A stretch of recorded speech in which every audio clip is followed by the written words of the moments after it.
something very peculiar happened to me the other day. It was one of those strange coincidences. Here I was.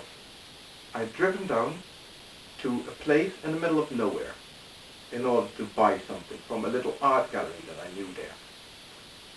So I did that, and with my new purchase, I came out of the shop, I got into the car.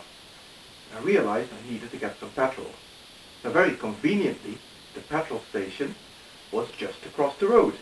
So all I needed to do was swing across the road into the petrol station and get my petrol.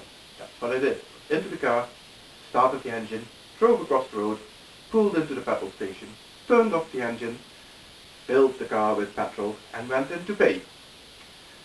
So I came out, got back into the car, stuck the key into the ignition, turned the key, click. Click. Now I drive an automatic, so I thought, oh, maybe it's not in park, it's in park, or it should be in park, or in neutral. It was in park. Click. Could the battery be gone? That's almost impossible, because I just started it and there was absolutely no indication, and I could never have drained the battery. And anyway, the lights were on. Click. The car just would not start. What is going on? Now I know next to nothing of cars. So I opened the hood and I stared in bewilderment at what was going on under the hood. Couldn't see anything obvious wrong. So got back into the car, click, went back into the shop, asked, there's nobody there who knew anything about cars. So it started sinking in that it could be stuck there for quite a while. I even had let my AA subscription. AA is the Automobile Association, before you start thinking I've got a drink problem. The Automobile Association, and I had let my membership pass, so I couldn't even phone them. Whatever was I going to do? So feeling rather despondent, I turn around to walk out of the shop and go back to the car to consider my options. And as I walk towards the exit door, who comes walking in? Only the owner of the garage will we bring our car for every service. Now isn't that a strange coincidence? So of course I went, Andrew, imagine seeing you here. And he laughed when I explained to him that I had broken down. But he said, not a problem, no problem, have a quick look at it.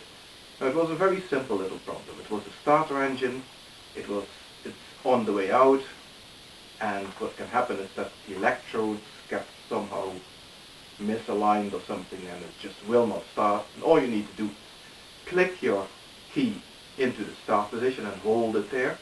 Well, somebody goes under the hood and just taps the casing of the starter engine, which sends in a vibration and makes the electrodes just wobble a little bit, and as soon as they make contact, the thing starts up, and that's exactly what happened.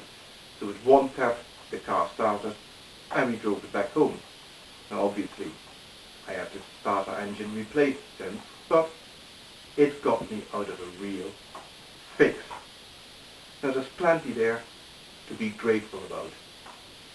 But a lot of people in that situation would turn around and say, thank God that Andrew just walked in.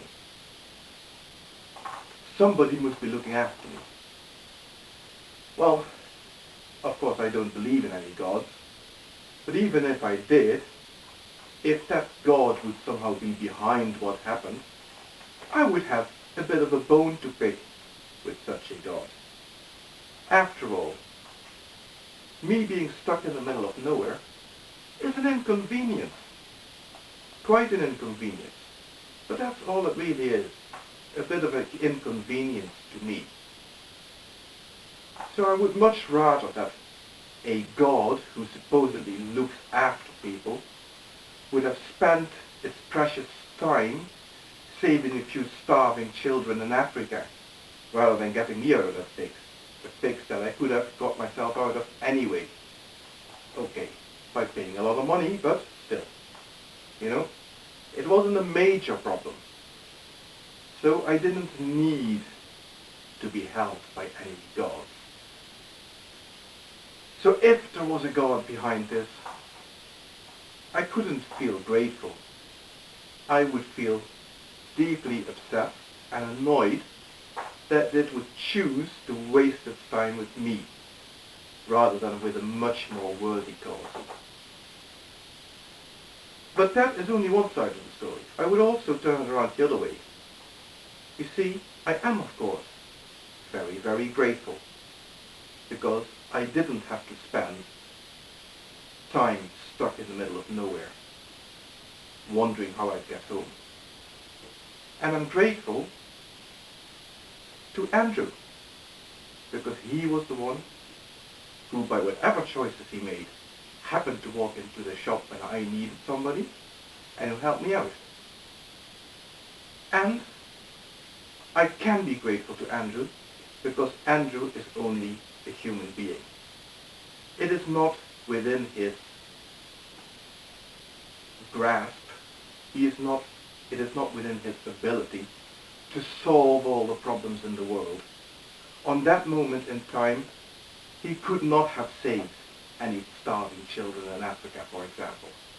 But he was in the right position at the right time to get me out of the fix. And that's why I can be genuinely grateful to him, whereas I wouldn't have been grateful to any gods. And I can be grateful to mere circumstance, to chance, that it conspired to put him and me in the same position where he would be available to help me. And again, I can be grateful there because chance is not deliberate. It does not deliberately set out to help me any more than it deliberately sets out to put children in a position where they're starving in Africa. So I can just be grateful for the fact that he happened to be there at the right time for me to help me out. So not believing in any deities can make me genuinely grateful on the one hand, and it allows me not to have to feel guilty about the fact that I am fortunate when others are not. Now obviously that situation is in place is a disgrace and something needs to be done about it. But I don't need to feel guilty about it. I should just get my finger out and do something about it.